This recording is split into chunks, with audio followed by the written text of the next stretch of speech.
Una vez que ya hemos estudiado nosotros lo que es la parte de los endomorfismos afines, realmente de lo que son las aplicaciones afines entre distintos espacios afines, hay, como en álgebra lineal, unas aplicaciones que nos interesan más, que es cuando el espacio de llegada coincide con el espacio inicial de partida. Y a eso le llamamos nosotros endomorfismo. Como estamos trabajando con endomorfismos afines, vamos a hablar de, o sea, como estamos trabajando con espacios afines, vamos a hablar de endomorfismos afines. Pues lo que vamos a hacer nosotros ahora va a ser decir, vamos a intentar clasificar. ¿Qué significa clasificar? Significa que hemos visto últimamente que resulta que las aplicaciones afines se pueden identificar también con matrices, igual que las aplicaciones lineales se podían identificar con matrices. Realmente es que el comportamiento de las aplicaciones afines viene dado por el correspondiente comportamiento que tiene la aplicación lineal asociada a esa aplicación afín. Entonces era natural esperar que si una aplicación lineal podía identificarse con una matriz, pues si la aplicación afín viene dada su comportamiento a través de una correspondiente aplicación lineal asociada, que esa aplicación afín también puede identificarse con una aplicación, con una matriz correspondiente. Y del mismo modo que hemos clasificado los endomorfismos lineales, vamos a clasificar los endomorfismos afines. Para ello necesitamos el mismo concepto de equivalencia de homomorfismos o de endomorfismos que teníamos para el caso lineal. Pues esa es la primera definición que vamos a ver en esta parte, cuando dos endomorfismos afines son equivalentes. Equivalentes, como estamos haciendo esa distinción entre el afín y su correspondiente parte lineal, vamos a hablar de linealmente equivalentes para la parte lineal o afínmente equivalentes para la parte afín. ¿De acuerdo? Entonces aquí primera definición. Decimos, venga, pues vamos a coger nuestros elementos. Sean F y F', dos endomorfismos que van de un espacio fin X en un espacio fin X. Es decir, son dos endomorfismos afines. Entonces, decimos que son afinmente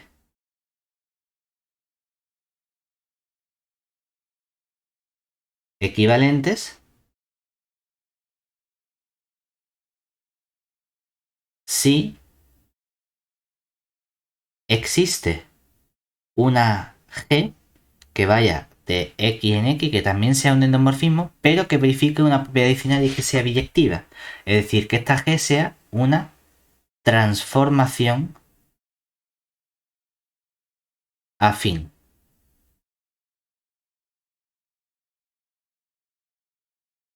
De modo que se verifica que la F' se puede expresar como la G con la F con la G menos 1. Por eso decimos que sea biyectiva para que esta inversa esté bien definida y no haya ningún problema. Claro, realmente lo que estamos diciendo es, si yo tengo mi espacio fin X y mi espacio fin X, yo puedo ir del X al X mediante esta aplicación afín F. Pero es que como tengo aquí el X y tengo el X, también puedo ir del X al X con el otro endomorfismo afín que es el F'. Pero que yo también podría decir, bueno, pues puedo ir, por ejemplo, del X al X con un cierto endomorfismo afín que sea biyectivo, que lo llamo G.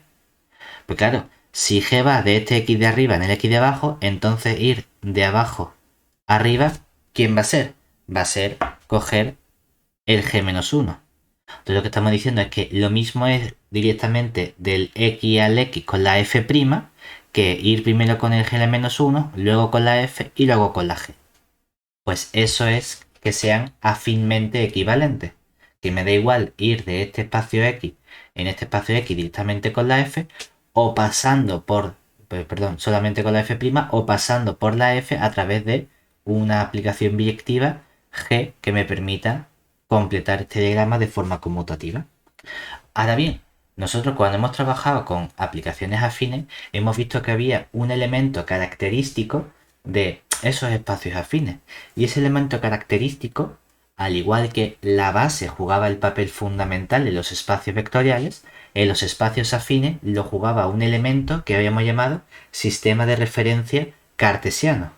Pues vamos a ver cómo podemos definir análogamente ese concepto de equivalencia afín entre endomorfismos afines si en lugar de buscar la existencia de esta transformación afín, es decir, de ese endomorfismo afín biyectivo entre los distintos espacios, puedo jugar con la información que me da los sistemas de referencia cartesianos que defino sobre nuestro espacio afín. Es decir, dado un R caligráfica que sea sistema de referencia cartesiano, que como hemos escrito en otras ocasiones, por no tener que escribir sistema de referencia cartesiano, vamos a escribir SDRC. A veces la D se obvia. Cuando son estas partículas chiquititas se pone SRC, pero bueno, no pasa nada. Sistema de referencia cartesiano de X, que es un espacio afín, porque aunque no lo solamos decir ya muy a menudo, pero obviamente estamos trabajando con espacios afines en todo el rato. Entonces nuestro X es un espacio afín. Bueno, pues diremos que dos endomorfismos afines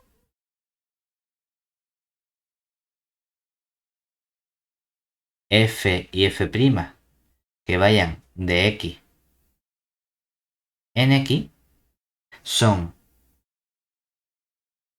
afínmente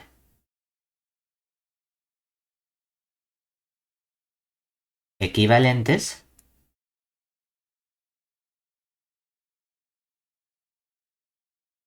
si y solo si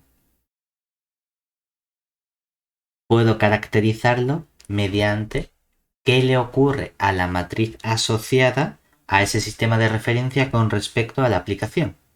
Es decir, lo que quiero es que exista un cierto sistema de referencia R', que sea también sistema de referencia cartesiano del X, tal que, ¿qué tiene que ocurrir? Pues lo que quiero es que cuando cojo la matriz de ese sistema de referencia de la R de la aplicación F coincida con la matriz del sistema de referencia de la R' de la aplicación F. ¿De acuerdo? Eso es lo que nosotros estamos exigiendo aquí. Que hay esta equivalencia de que pueda encontrar dos sistemas de referencia respecto, F', respecto de los cuales las dos matrices coinciden.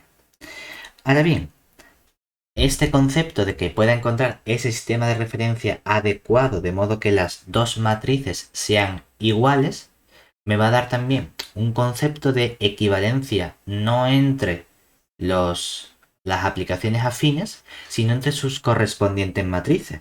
Porque resulta que yo voy a poder identificar siempre mi aplicación F con su correspondiente matriz respecto de un cierto sistema de referencia. Y a eso, por escribirlo de un cierto modo más abreviado, lo había identificado también utilizando una matriz de la parte lineal, por así decirlo. Podemos ver cuando nosotros trabajemos con estas matrices afines, cómo podemos caracterizar el concepto de equivalencia, pero entre esas matrices. Bueno, pues tenemos para ello la siguiente definición. Que es decir, vamos a ver qué está ocurriendo, pero si ahora directamente trabajamos con las matrices. Es decir, dos matrices que llamamos por poner notación afines para identificar que son las matrices asociadas a la aplicación afín.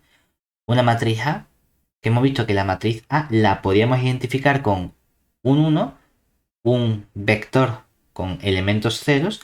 Luego aquí aparecía una matriz A flechita asociada a la parte lineal de la F y aquí poníamos un cierto punto, ¿de acuerdo? Que era un punto, pues, vamos a poner un punto P. Bueno, es que realmente luego lo llama... Aquí voy a hacer una excepción y voy a utilizar la misma notación que pone el libro de poner el punto en minúscula, aunque a mí me gusta ponerlo en mayúscula, porque llama P mayúscula a la siguiente matriz y no lo quiero confundir con el punto P. Yo pondría aquí un punto P mayúscula, pero bueno, punto A minúscula. Que tengo otra matriz afín A', que viene dada del mismo modo, en el sentido de que tengo aquí un 1, tengo aquí un punto A' de mi espacio afín X, tengo unos elementos 0 y una matriz lineal asociada a esa parte lineal que llamamos A flechita prima. Es decir, que esas matrices A flechita y A flechita prima son matrices que tienen n componentes, es decir, n por n, con coeficientes en k. ¿De acuerdo? Pues entonces, esas matrices A y A' son afínmente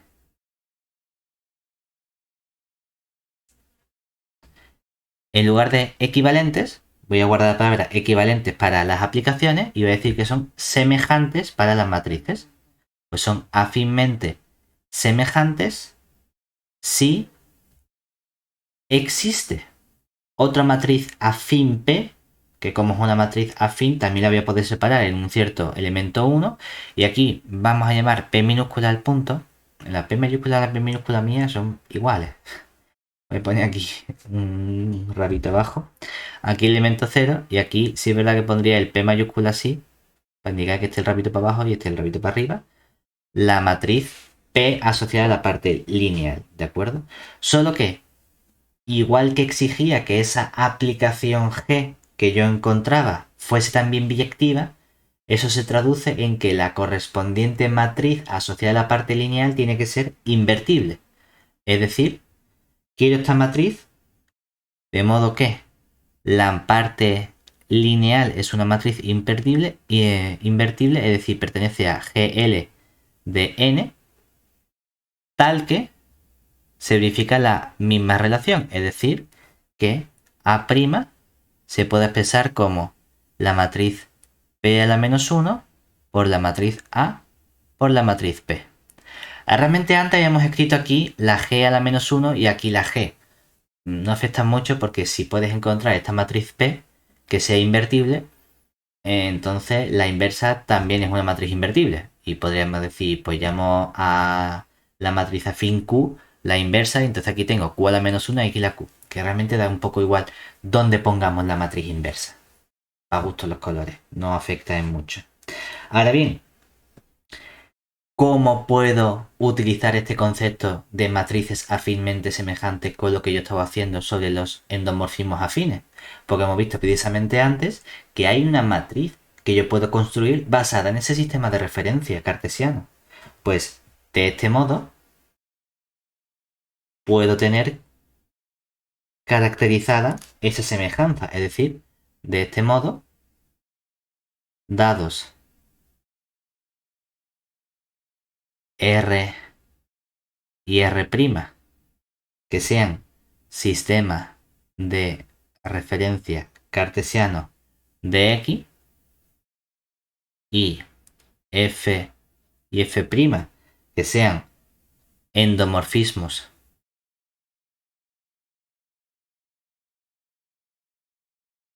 afines sobre X, tenemos que F y F' son afínmente equivalentes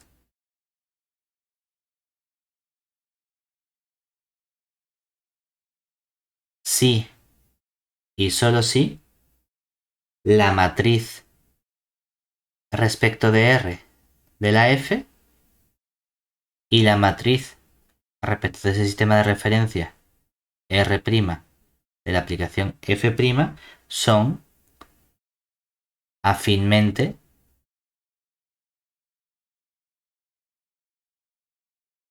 semejantes.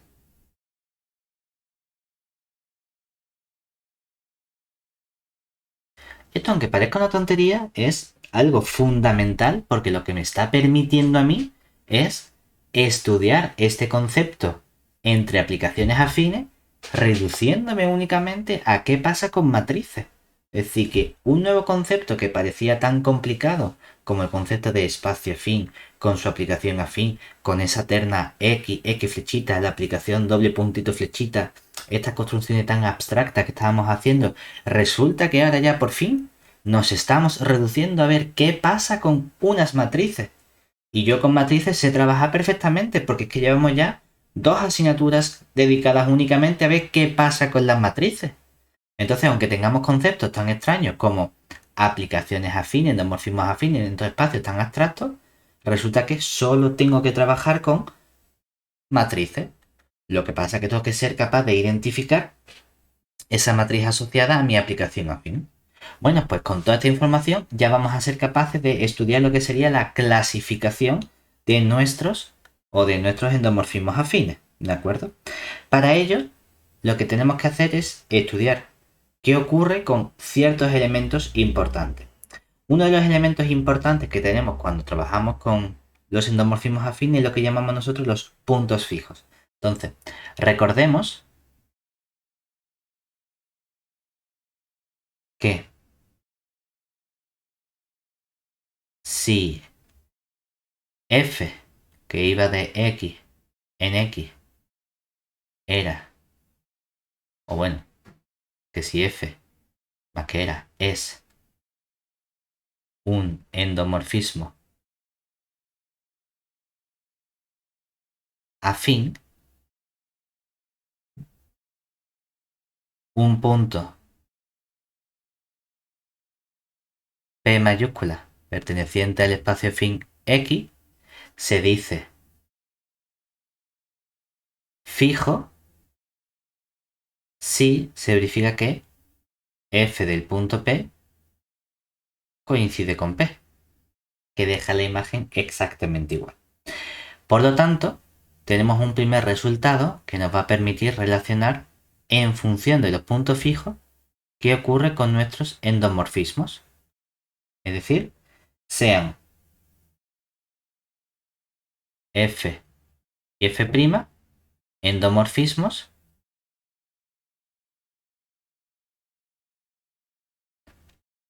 afines sobre nuestro espacio afín X. Entonces, por un lado, tenemos lo siguiente. Y lo que tenemos es que si f tiene puntos fijos,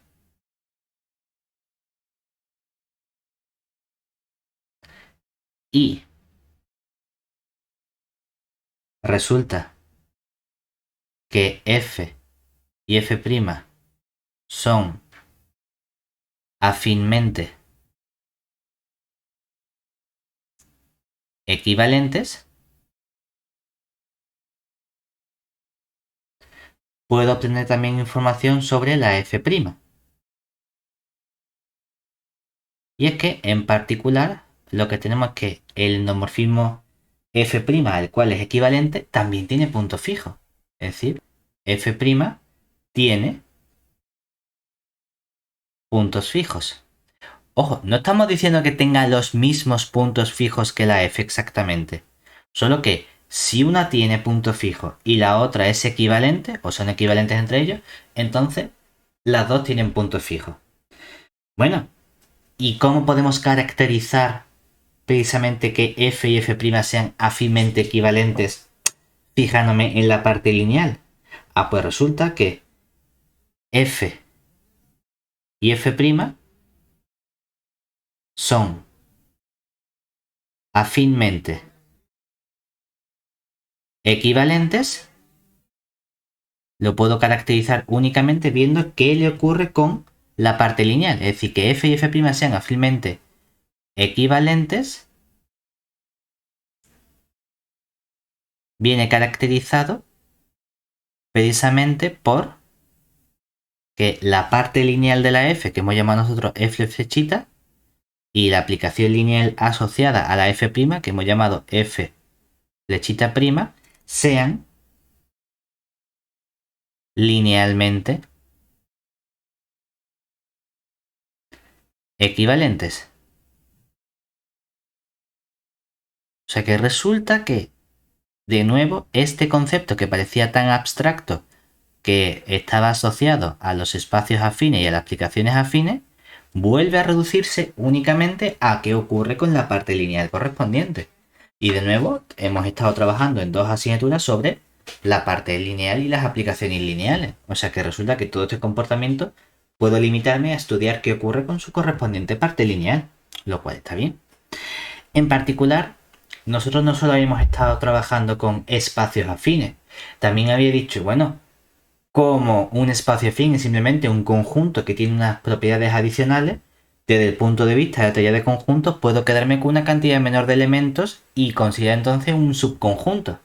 Si ese subconjunto sigue manteniendo esas buenas propiedades que tenía el espacio afín X, hablaré de subespacios afines.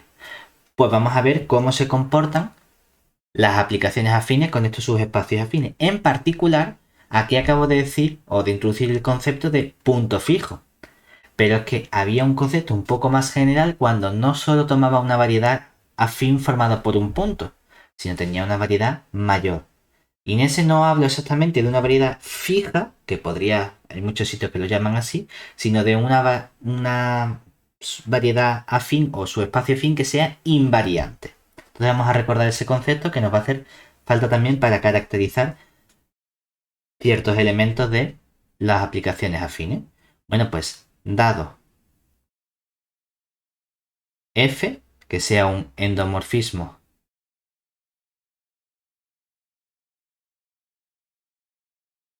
afín sobre X y M contenido en X, un subespacio afín, decíamos que M era invariante por F si la imagen de la variedad afín M estaba contenida de nuevo en M.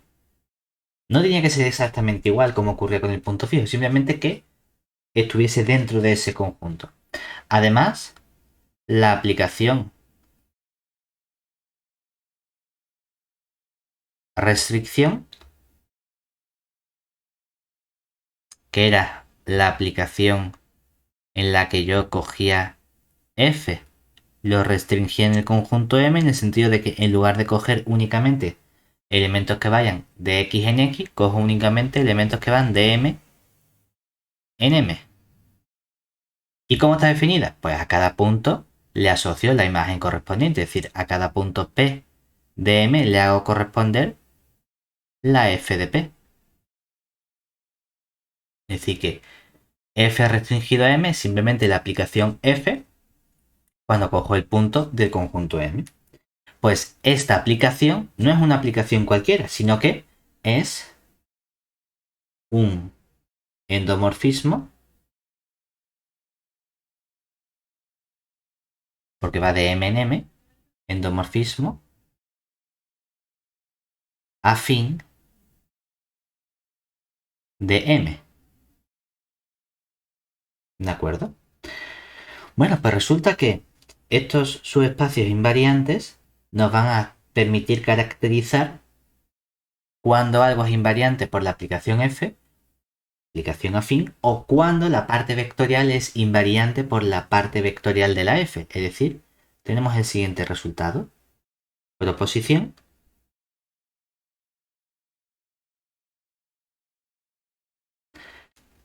Resulta que si tengo F endomorfismo del X, endomorfismo afín de X, y un M contenido en X que sea un subespacio afín.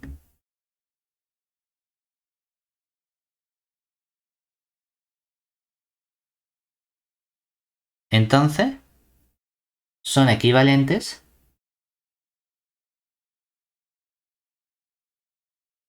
por un lado,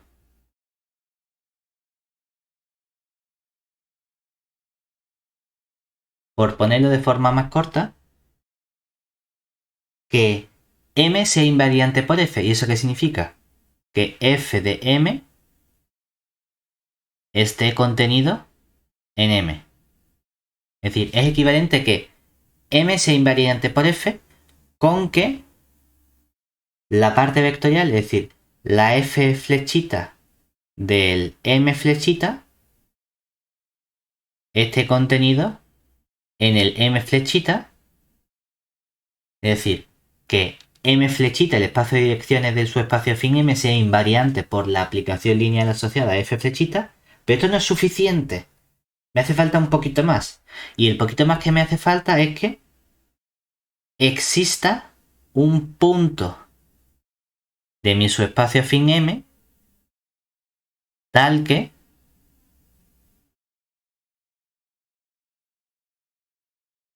al coger el vector que me permite pasar del punto P a la imagen de ese punto, que ese vector sí que pertenezca al espacio de direcciones del M flechita. Con que haya un punto para que esto sea cierto es suficiente para que sea equivalente con el hecho de que la aplicación o el subespacio afín sea invariante por la aplicación afín F. Y también habíamos trabajado en la última lección con una cierta parte importante asociada a los espacios afines, que era las extensiones vectoriales. Pues es equivalente con que la extensión vectorial F gorrito del M gorrito esté contenida en el M gorrito. Es decir, que la extensión vectorial M gorrito del espacio fin o su espacio fin M sea invariante por la aplicación asociada F gorrito a esa aplicación F. Entonces, la única parte un poquito más floja, por así decirlo, es la parte lineal que necesita de un poquito más de información de la parte afín. Que sean afínmente o que sea invariante por la parte afín es equivalente a que sea invariante por la parte vectorial más un poquito de información, pero es equivalente con que sea invariante por la parte de la extensión vectorial. ¿De acuerdo? Y con esto ya podemos llegar a lo que sería el resultado principal de la clasificación de endomorfismos afines, que básicamente nos va a decir, oye, estamos buscando cuando dos aplicaciones afines son equivalentes. Realmente estamos viendo que son equivalentes en función de qué les pasa a sus matrices afines asociadas. Pues vamos a ver que cualquier endomorfismo que yo coja puede tener una matriz asociada del siguiente tipo que vamos a escribir a continuación. Es decir, tenemos el resultado principal proposición, que nos dice lo siguiente. Lo que tenemos aquí es que para todo endomorfismo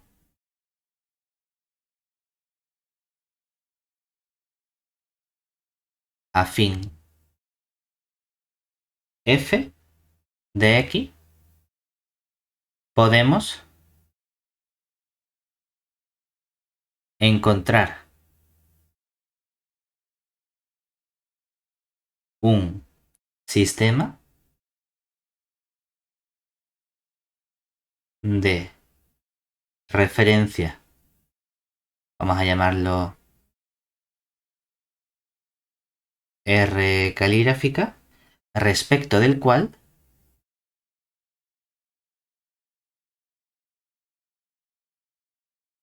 la matriz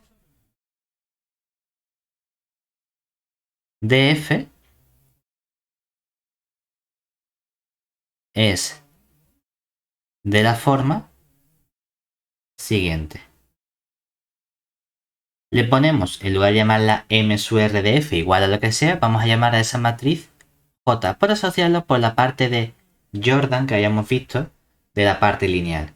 Pues esa matriz j, que es esta m sub r de f, es una cierta matriz c sub r. Aquí tienen ceritos, aquí aparecen ceritos, y aquí aparece una cierta matriz j'. Bueno, ¿y quién es cada uno de estos elementos? Bueno, vamos a ver quién es cada uno de esos elementos. Por un lado, la C sub R es una matriz por bloques que tiene unos y ceros. Es decir, es una matriz en la que en la diagonal van a aparecer unos. En la parte de arriba, todos van a ser ceros. Es decir, todo lo que aparece por aquí son ceros.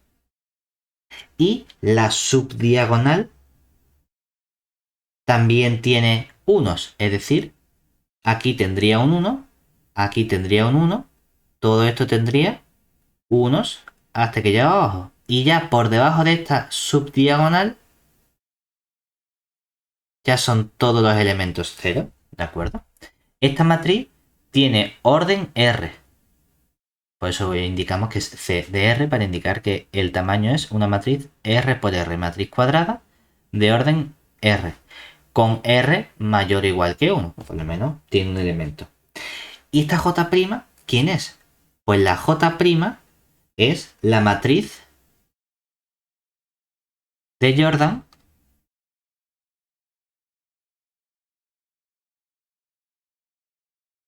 del endomorfismo lineal, es decir, de la F flechita. Y esto está guay porque yo sabía calcular la matriz de Jordan de la F flechita. Otra cosa es que me acuerde, pero lo estudiamos en álgebra lineal 2, cómo podíamos clasificar cualquier endomorfismo lineal utilizando la matriz de Jordan. ¿De acuerdo? No solo eso, sino que además esta proposición me dice cómo calcular esta R. Hay una relación y es que resulta que la R que me indica cómo de grande es esta matriz que me está permitiendo construir la matriz de la aplicación afín F, hay veces que a la R, en lugar de llamarlo R, le ponemos una notación de un delta de F para indicar que es algo asociado al endomorfismo afín F y se obtiene como el mínimo de las dimensiones K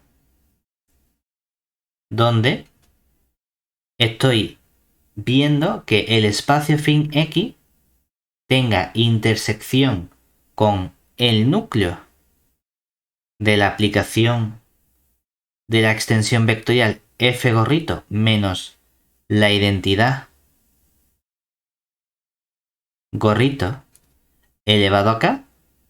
Yo la verdad que pondría aquí otro paréntesis, el libro no lo pone, a mí sí me gusta ponerlo, pues quiero que este espacio formado por el núcleo de la f gorrito menos la identidad gorrito elevado a k sea distinto del vacío.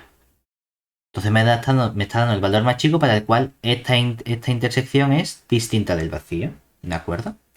Pues resulta que este delta sub f, esta R, es una cosa que llamamos nosotros un invariante para la clasificación de los endomorfismos.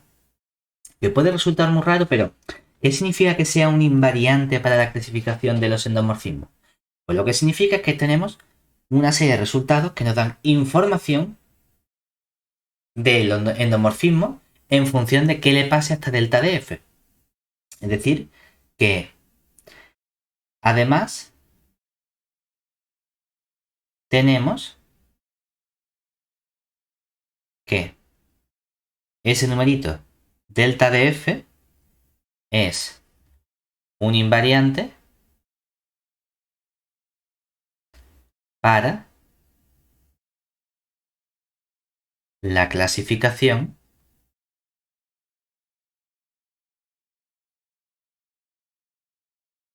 de endomorfismos. Y eso lo que significa es que en particular vamos a tener los siguientes resultados. Por un lado, proposición que nos permite caracterizar esa equivalencia. Es decir, F, bueno, vamos a poner un poquito mejor, sean F y F' endomorfismos afines en X. Entonces, lo que tenemos es que estos dos endomorfismos, el F y el F', son afinmente equivalentes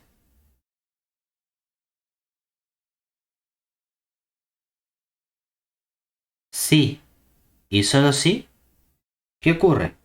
Bueno, pues si resulta que el delta de F coincide con el delta del F' y la F flechita y el F flechita prima son linealmente equivalentes.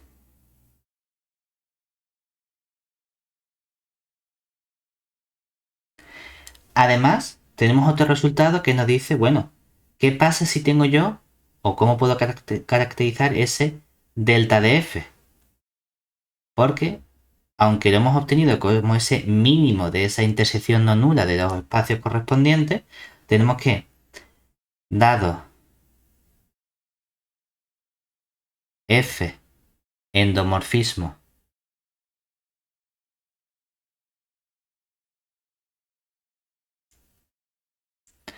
afín de X, se tiene que ese delta de F, que hemos dicho que es un invariante y que me da el tamaño de esa caja C sub R, resulta que es el mínimo de las dimensiones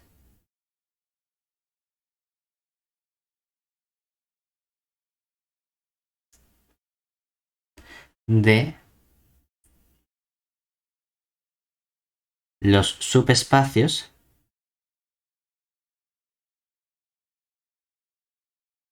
afines, subespacios afines que son invariantes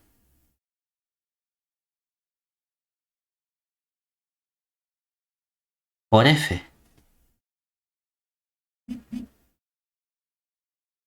Es decir, que podemos escribir esto de forma matemática diciendo, pues es que resulta que el delta de F viene dado precisamente por este mínimo de coger todas las dimensiones de los subespacios M, tales que F de M está contenido en M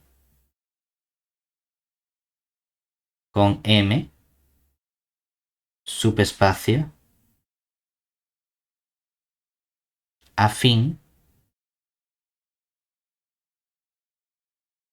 del X. O sea que no solo lo puedo estudiar como esa intersección de esos núcleos con el X, sino que en realidad viene dada por este invariante de la aplicación F. Bueno, esto es la parte importante que tenemos sobre esta clasificación, lo que nos permite a nosotros ver realmente qué ocurre con estos endomorfismos, aunque nos dice, bueno, es que no hemos terminado o Terminamos, pero yo no termino de verlo claro. Bueno, vamos a ver para algunos casos concretos qué aspecto tienen estos endomorfismos afines realmente.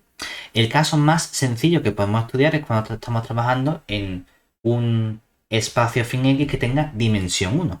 Bueno, podemos analizar algunos casos particulares, es decir, veamos cuál es la situación si X es un espacio afín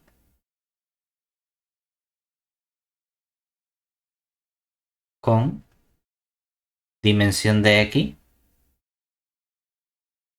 igual a 1, es decir, cuando X es una recta afín.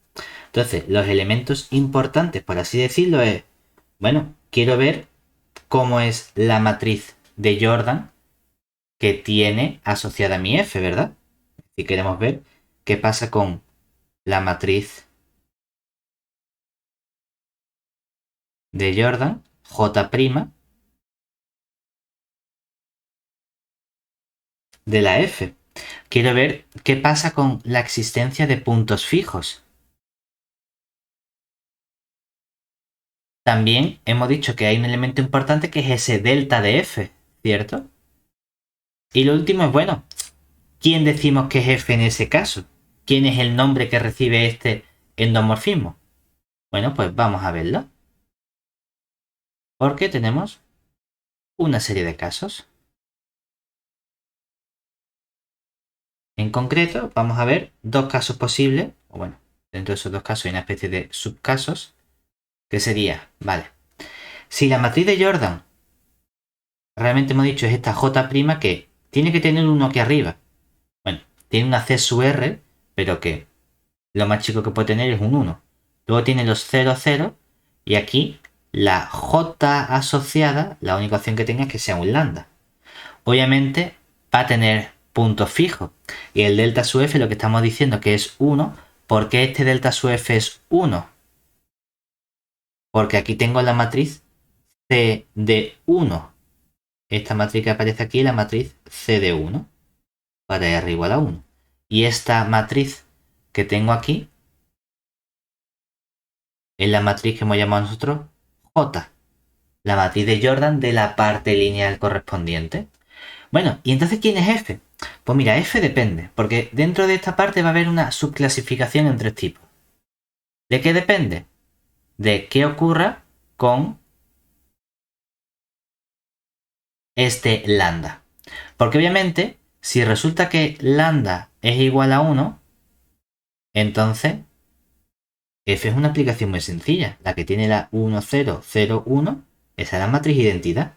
Pero si tengo la matriz identidad es que F es simplemente la aplicación identidad sobre nuestra recta. Por otro lado, ¿qué pasa si lambda es igual a menos 1? Claro, si lambda es igual a menos 1, si lo pensamos, lo que estamos haciendo con la parte de Jordan es que aquí hay un menos 1. Está convirtiendo todo vector en el vector contrario. Le está dando la vuelta. Es decir, en lugar de sumarle el vector a un punto, se lo estoy restando, por así decirlo. Estoy yendo al lado contrario de ese punto. Entonces, la F es una reflexión con respecto a un punto. Es decir, reflexión con base un punto. Mientras que si el lambda no vale ni 1 ni menos 1, como estoy sobre una recta, lo único que estoy haciendo es alejarme una cierta cantidad con respecto a ese punto en función de un vector. Entonces, a eso que me permite alejarme con respecto a la cantidad inicial, lo llamaba yo homotecia. Es una homotecia de razón lambda precisamente.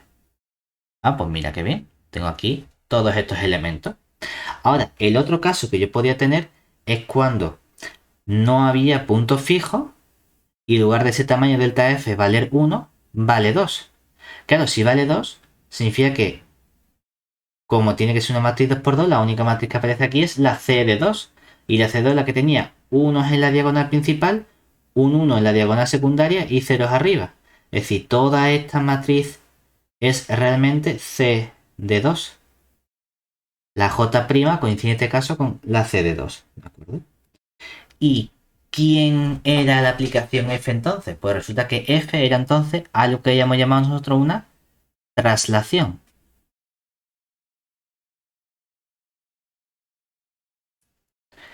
Esto que hemos hecho para el caso de la dimensión del espacio afín X igual a 1, podemos generalizarlo también cuando en lugar de estar en un espacio afín de dimensión 1, estamos en algo de dimensión, siguiente paso, dimensión 2. A ver qué pasa entonces. Bueno, pues si ahora nos vamos al caso del espacio afín de dimensión del X igual a 2, ¿cuál es la casuística que tenemos? Bueno, aquí vamos a identificar un poquito más de casos, porque claro, no solo tengo la matriz de Jordan, sino también tengo la matriz de Jordan realmente de la parte lineal. Es decir, ¿quién sería la J? Lo que hemos llamado nosotros matriz de Jordan J, pero de la parte lineal. Es decir, de la F flechita. Y también queremos ver si hay punto fijo.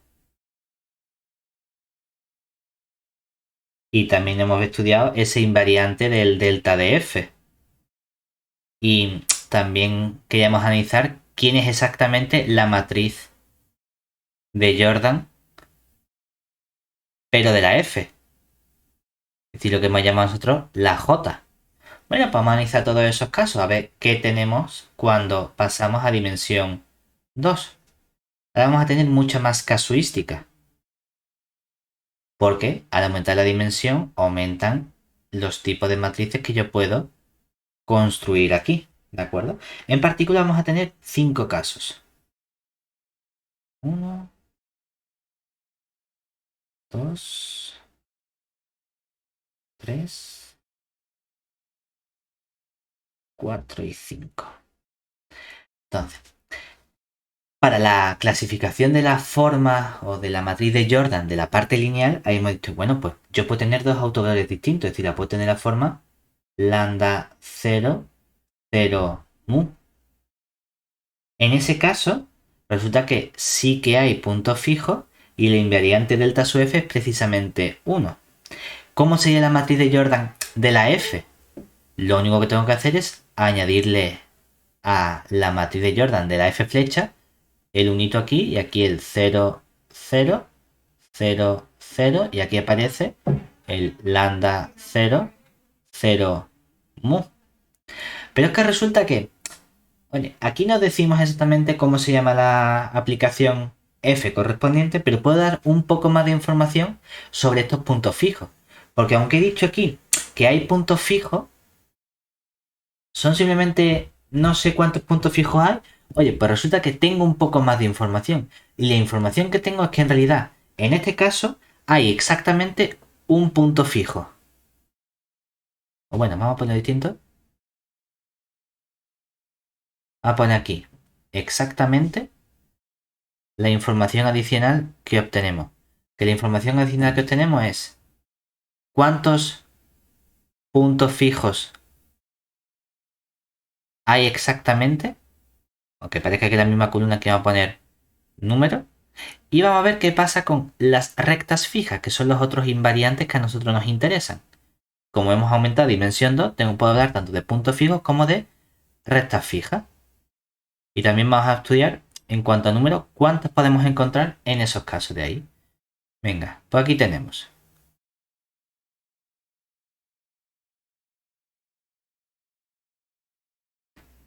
¿Qué pasa con todo esto?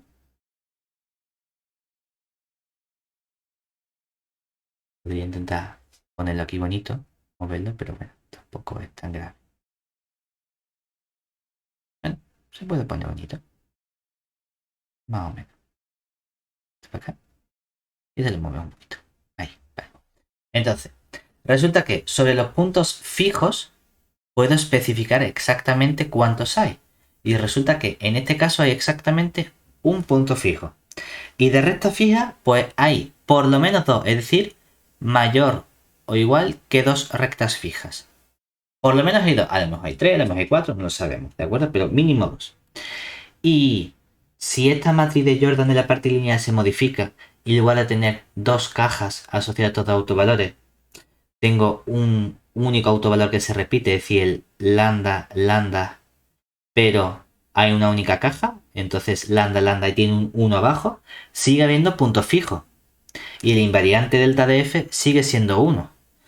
Ahora, la matriz de Jordan, lo que se ve modificada es que como tiene 1, aquí aparece el C de 1 y el resto son 0, 0, 0, 0 y aquí viene la matriz de Jordan, lambda 0, 1 lambda de la parte lineal. Solo que ahora hay exactamente un punto fijo y exactamente una recta fija. Bueno, también podía tener una matriz de Jordan de la parte real en la que había autovalores complejos y en ese caso la matriz de Jordan tenía el aspecto de la forma alfa menos beta, beta alfa, que en este caso seguía habiendo puntos fijos, la variedad delta de f sería valiendo 1 y entonces, como sigue valiendo 1, la matriz de Jordan de la f sigue siendo aquí un 1, el resto 0 y luego copiar simplemente la matriz de Jordan de la parte lineal alfa menos beta, beta alfa. ¿Qué pasa exactamente ahora con puntos fijos? Que hay un punto fijo y no hay rectas invariantes o rectas fijas. Realmente a estas cosas también le podíamos ir poniendo nombre y decíamos, es que en realidad cuando estoy en el plano afín y tengo un único punto fijo ni recta fija, esto era lo que llamamos nosotros un giro. Entonces tenemos también información sobre qué pasa con estos elementos. Igual que aquí no hemos hecho la clasificación, pero si estos lambda y mu fuesen todos 1, sería la identidad. Si fuese 1 menos 1, sería una reflexión. Entonces, también podemos hacer esa clasificación, pero no nos hace falta ponerle tantos nombres a estas aplicaciones. ¿Vale? El caso ahora un poquito especial era qué pasaba cuando no había puntos fijos y el delta de f era 2. Claro que en ese caso estamos forzando a que había un autovalor lambda aquí y el resto era 1, 0 y 0. Claro, ahora como el delta de f vale 2, lo que significa es que la matriz C de R es la C de 2. O sea que tiene que venir aquí la matriz 1, 1 y luego ¿quién venía? Tenía aquí un 1 y un 0. Y el resto es la parte de la J, que la parte de la J realmente es el lambda. Y el resto era 0, 0, 0, 0. Ahora, ¿qué ocurre con los puntos fijos? Que no hay punto fijo. Pero sí que hay recta fija. ¿Cuántas? Por lo menos una. Porque en función de lo que valga el lambda puedo encontrar una, dos o más. ¿De acuerdo? Y el último caso que tenemos es cuando tampoco hay puntos fijos y el delta de f vale 3. Claro, eso significa que si el delta de f vale 3, entonces la j es simplemente el c de 3. Es decir, la matriz 1, 1, 1, aquí viene un 0, 0, perdón. Aquí viene un, en la subdiagonal, 1 y 1, y el resto de términos son 0. Claro, entonces la forma de Jordan es la matriz 2×2 que tengo aquí, que sería la matriz 1, 1, 1, 0. En ese caso, resulta que ni hay puntos fijos ni hay rectas fijas. Y de este modo tenemos completamente, bueno, vamos a decir completamente, no tenemos completamente, está completo en el sentido de que no hemos puesto a analizar los distintos subcasos en función de si el lambda y el mu son iguales, si el lambda vale 1 y el mu vale 1, o si vale menos 1, o si uno vale 1 o vale menos 1, de acuerdo, no tenemos esos casos, pero tenemos completamente analizado cómo son los endomorfismos afines en el caso de una dimensión 2, atendiendo a qué ocurre con la matriz de Jordan de la parte lineal y tenemos información sobre los puntos fijos, sobre el invariante delta de f, número de puntos fijos o número de rectas fijas. ¿De acuerdo?